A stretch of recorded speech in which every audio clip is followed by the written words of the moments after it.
තියෙනවා ත්‍රිපෝෂ හදලා දෙනවා ගැබිනි මාතාවන්ට. ඒක කියන්නේ සම්පූර්ණ නොමිලේ තමයි ත්‍රිපෝෂ ලබා දෙන්නේ.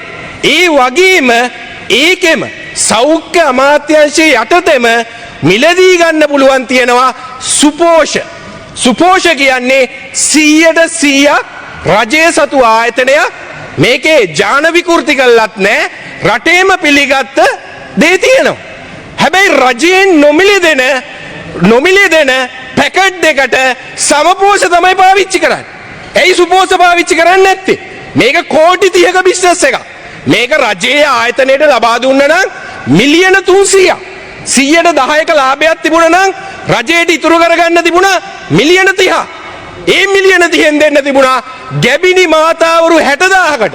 රජය මැදිහත් වෙන්නේ නැතුව ඒ සුපෝෂවල ආදායමෙන් විතරක් දෙන්න හැකියාව තිබුණා ගැබිනි මාතාවන් 60000කට. රුපියල් 500ක් තමයි මේ ත්‍රිපෝෂ පැකට් එකකට යන්නේ.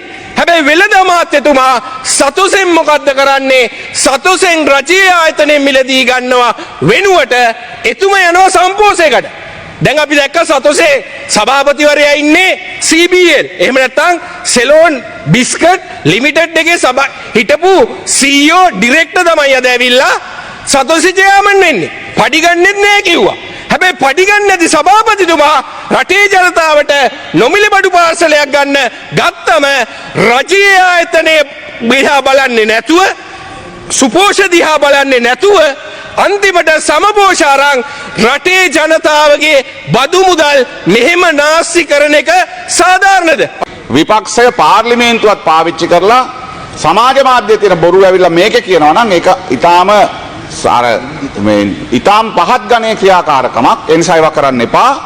ඒක අපි නිශ්චිතව මම වෙළඳ ඇමතිවරයා හැටියට මේ බඩු මල්ලේ තියෙන භාණ්ඩවල අන්තර්ගතය මොකක්ද කියලා කිව්වා. එතන හිටිය මගේ ගාව රෙකෝඩින් එක ඕනනම් තියෙනවා. ඔබතුමා සම්පෝෂ කියලා දාලා පෙන්නන්නද?